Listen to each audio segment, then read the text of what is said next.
Hey everybody, this is Matthew Soltesiak and you're listening to Not the Same Old Lions podcast. Using my sportscasting background, I speak with a variety of guests and interview key players to gain more insight on what makes this team go. As the Detroit Lions enter a new gritty era, we'll look beyond just the kneecaps when it comes to the analysis. Welcome to another episode.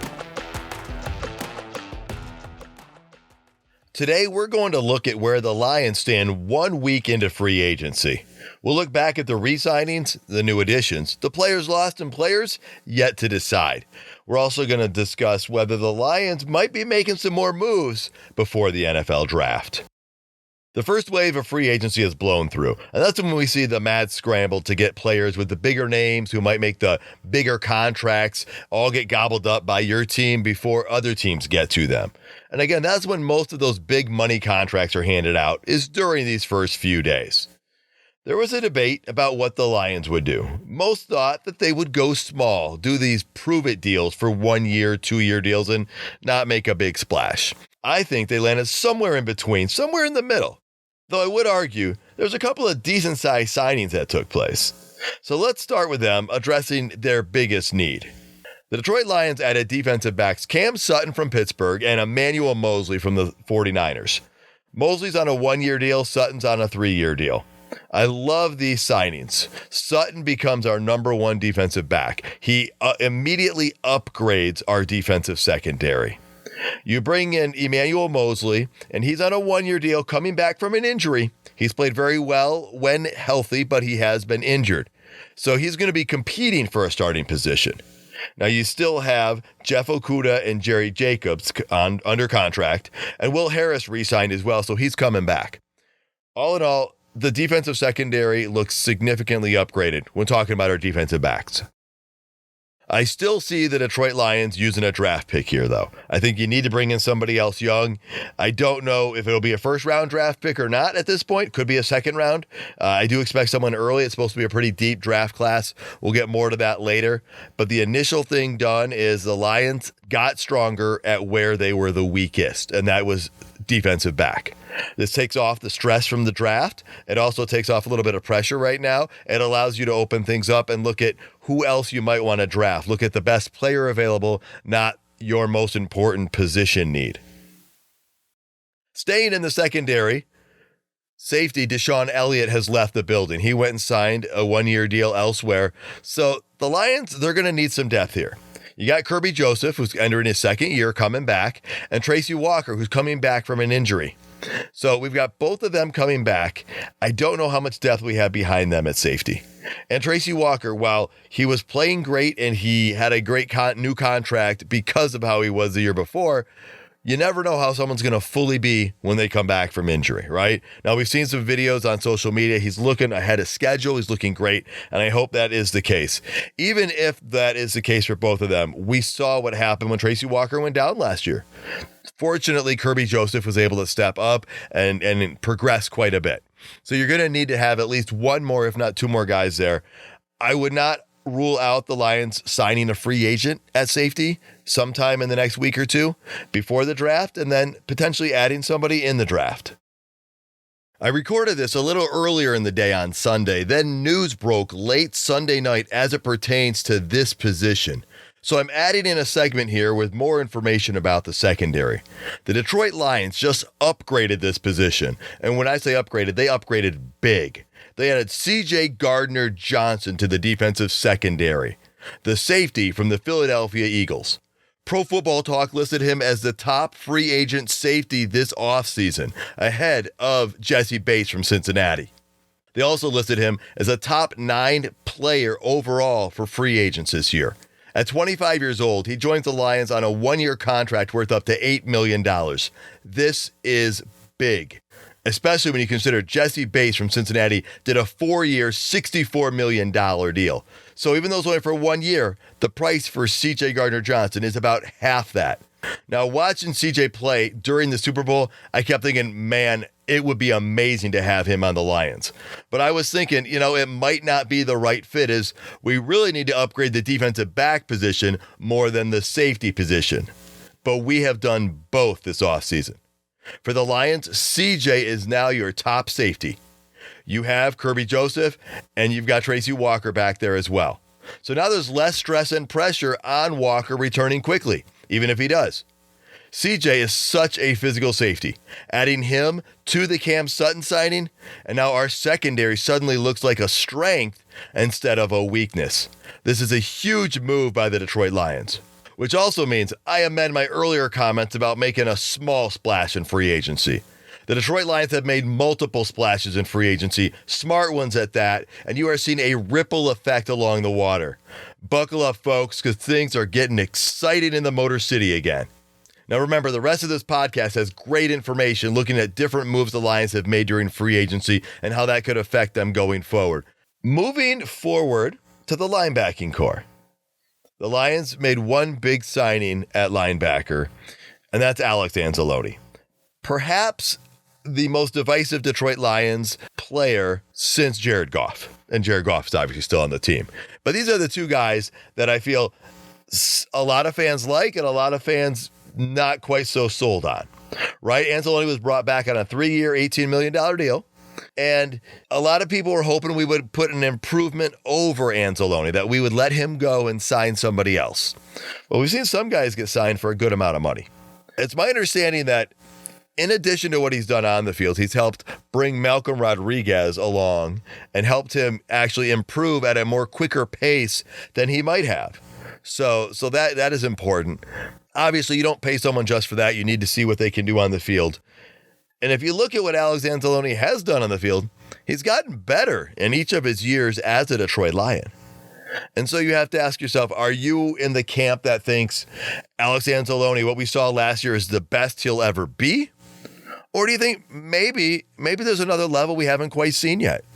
It's not like he's 32 years old, right? He's still right in the prime of his career. There is an opportunity for him to get better. And we know when you put better people around somebody, they can get better as well, because then they're not picking up stuff or trying to do things to make up for other teams, other players' shortcomings. So, as I said earlier before, I'm going to preach a little patience on the Alex Anzalone thing. I actually think it was great that the Lions brought him back, and the fact that we're not weaker at linebacker than we were before. We're right where we were. I mean, we did lose some depth. Linebacker Chris Board, he was more of a special teams player, but he has gone and signed with somebody else.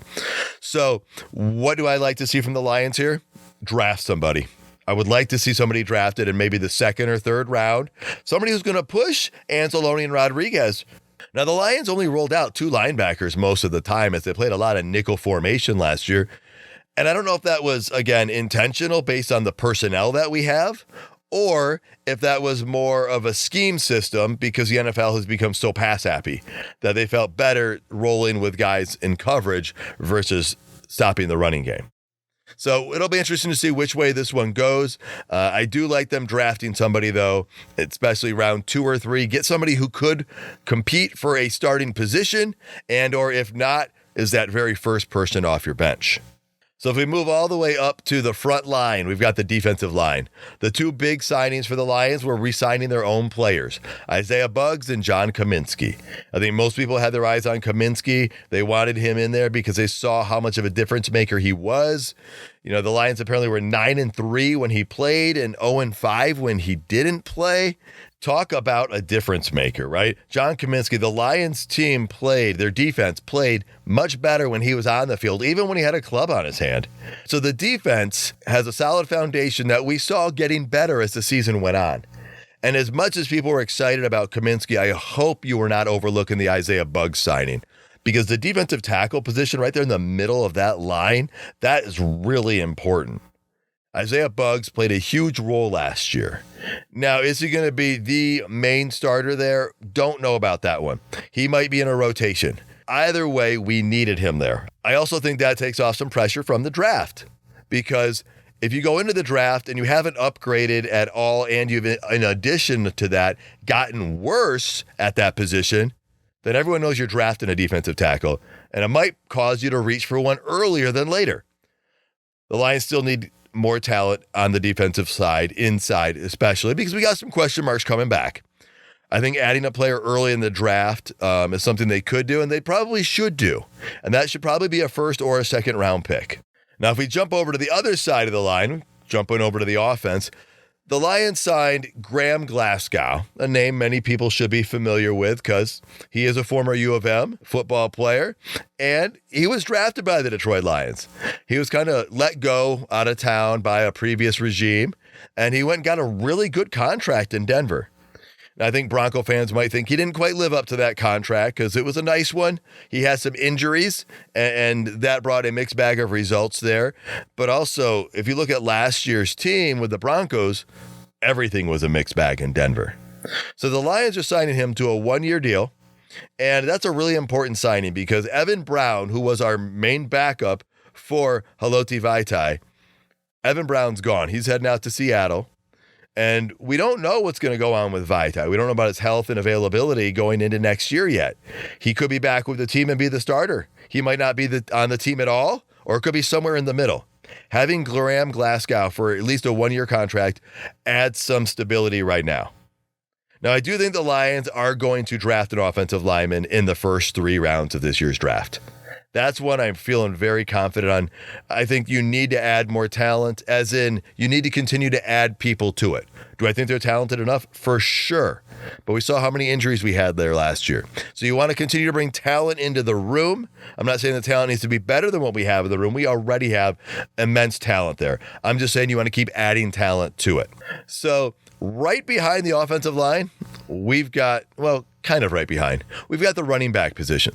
The Detroit Lions made 2 signings here. The first one was bringing back Craig Reynolds on a 1-year deal, bring some more depth to the position behind DeAndre Swift. I think that's a solid signing. Craig Reynolds a hard worker. We saw what he could do at times when healthy, and I like having him back. The other big signing resulted in a losing, right? We brought in David Montgomery. We said goodbye to Jamal Williams. There's a lot going on here, a lot to unpack from this one. I'm not of the opinion that Jamal Williams was not good enough and we needed somebody better. That was not my opinion going in. Going into the offseason, I thought about this, and I thought I would like to bring Jamal Williams back. I thought he did a great job, and I was hoping we would bring him back and, asterisk here, draft somebody as well. And even with this new signing, I'm still on that same board of we should draft somebody. Why is Jamal Williams gone? There's a variety of things out there, whether it was the contract wasn't what he wanted or the Lions offered him something and he shopped it against other teams. We might not ever know the right answer. I will simply say it is with mixed emotions that Jamal Williams is gone. Greatly appreciated him as a leader, as an emotional leader on that team, his physical work ethic, and just everything he brought to the Detroit Lions. He embodied it. And the Lions might have been in a position, again, first week of free agency, you've got to get somebody before there isn't somebody. And if the negotiations with Jamal weren't going somewhere quick enough, they might have been worried they weren't going to get somebody. Because I'll be honest, my biggest fear is we would not have Jamal Williams, nor would we get David Montgomery. Because if we didn't get either of those guys, you could go for a guy like Miles Sanders, who got paid quite a bit by Carolina, or a handful of other people who I actually considered to be downgrades from Williams and Montgomery. When looking at the free agent options, Jamal Williams and David Montgomery were the 2 guys I wanted the most with the Lions. The fact that we got one of them, I am thrilled about. Now, Montgomery is going to bring some great things to this offense. You know, Jamal Williams had that touchdown record, 17 touchdowns. Jamal Williams could get 1 to 2 yards in a way that a lot of other people don't get. He ran really hard. And will David Montgomery do that? I don't know that he'll do that as well as Jamal. I do think from their history, though, when Jamal would get 3 or 4, there's a chance that David Montgomery might turn that into 7 or 8. David Montgomery is really good at breaking tackles. He's a very physical runner. In addition to that, David Montgomery is much more adept as a receiving back as well. Now with the Lions, you got DeAndre Swift, and you're thinking, well, we've got a receiving back. That is true. But if you can have either DeAndre Swift or David Montgomery back there, and they can both run and they can both catch, well, that limits what the defense can do a little bit, right? They can't say, oh, this is more like a passing situation or this is more like a running situation. So I love the addition of David Montgomery. I actually think our running back room is upgraded by this signing. And that's not throwing any shade at Jamal Williams. I've seen something out of David Montgomery since he came into this league. I've often thought that the Chicago Bears did not use him the right way. Last year, it didn't really matter how anybody was used with that running game in Chicago because that offensive line had a lot of issues in Chicago. The Bears like the rookie that they have in Khalil Herbert, and he looks like a great one. So now we have Jamal Williams heading off to New Orleans Saints. In comes David Montgomery. He is paired with DeAndre Swift. Remember, DeAndre Swift is in the final year of his contract. The Lions are not trading him. I don't know why others have suggested this or thought this. You wouldn't be able to get anything for him. He's in his final year. He's going to be extremely motivated and hardworking. I'm glad we have him back. I would not want to let him go at this point. Will he get a new deal from the Lions the following year? I don't know. Right now, signs say not likely. But that's another question for another day, much further down the road. So right now, the Lions have David Montgomery, who's 2 years younger than Jamal Williams. He's under contract for 3 years, 2 guaranteed. The third one's kind of like an option. You have DeAndre Swift, who's under contract for 1 more year. You've got Craig Reynolds in there. This is where the Lions should draft a running back as well. Bring in a rookie. It's a deep running back draft class. I would grab somebody in the 2nd or 3rd round if I'm the Detroit Lions with a running back. Would not use one on the 1st round for this. Having David Montgomery means you don't need to. But the 2nd or 3rd round, grab the 2nd, 3rd, 4th, 5th best running back off the draft board and add to that. That will give stability going forward, and it will also prepare you more for the future. So now let's move over to special teams. CJ Moore is coming back. We signed him back, and that's big. Michael Badgley's coming back as well, the kicker. These are both big signings to me because CJ Moore is a great special teams player, and he helped run one of the best fake punts we had.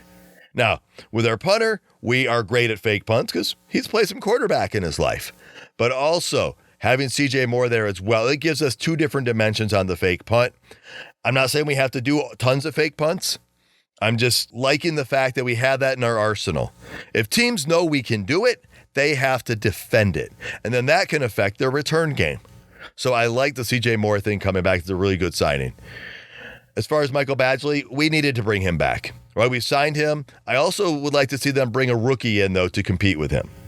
Badgley steadied the ship. It's better to go into the offseason having re-signed him and then potentially bring somebody in versus just bringing in a couple rookies.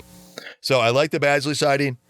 I'm not really having a strong opinion on which rookie we should bring in. If we're going to draft somebody, it's going to be in the 6th or 7th round. Probably an undrafted free agent's what we're going to do. So there's kind of the recap on that, on the moves we have made. And I got to tell you, I am really excited because if the season started today, on paper, we are better than last year. But we are lacking some depth at some spots, and notably safety would be probably one of those big ones. But going forward, let's look at DJ Shark, the wide receiver position. David Burkett of the Detroit Free Press says there's a chance he actually could come back to Detroit because he hasn't been signed yet. Now, he visited Carolina, and a deal could be working out there. As I record this and we speak, there's a chance that maybe they're still working on something. Kansas City could be a great landing spot for him. I don't know what's going to happen with DJ Shark. I would love to have him back. As Coach Angers and I talked about a week or 2 ago, we would love to have him back if it can be worked out at the right price. Backup quarterback. This position's starting to make me a little nervous. Right, we've let Nate Sudfeld go, and that's fine. But there were about 8 to 10 options out there that I liked. And I was originally not concerned and thinking, all right, I don't even have a strong opinion of who to bring in. There's about 8 to 10 guys I like out there. But now there's really only about 2 options left that make me feel comfortable or excited or good. And so as that starts to dwindle, I get a little bit more nervous. The 2 guys I'm thinking of are Teddy Bridgewater and Carson Wentz. Again, I'm looking at them as a backup option, right? And so I would be happy with either one of those as our backup quarterback. Otherwise, if you don't have one of them, you're looking at somebody like Matt Ryan, Jeff Driscoll, and Mason Rudolph, amongst others who kind of head into that category. The caveat to all this is general manager Brad Holmes has said they learned their lesson last year in this spot. So I've got to be calm since they've already acknowledged this problem from a year ago. But again, with the options dwindling, I can't help but feel a little bit nervous. My gut feeling tells me we're going to maybe get Mason Rudolph. That name was circulated a lot last year. And you know, that's the one player I don't really want, not talent-wise, but I don't know. I still go back to that Pittsburgh game against Cleveland and the fight on the field and the allegations thrown out. And I'm like, is that a right culture fit? I guess that's my big concern. Is it the culture fit? So, and you know what? That's only one incident in this person's whole career. So maybe there's a whole lot more to this individual, and we can find that out. But Teddy Bridgewater, Carson Wentz, if we took either of them as our backup, I would be happy with that. Of course, hoping we draft as well. Again, free agency is far from over. We had our big frenzy last week, but we know there's still holes that teams are trying to fill. There could be some trades out there. There could be some free agent signings. I'm sure there will be some this week. We'll see if the Lions make any of them. And we'll also keep an eye, like everyone else, on the Aaron Rodgers saga to see how that will play out and ultimately impact the Detroit Lions.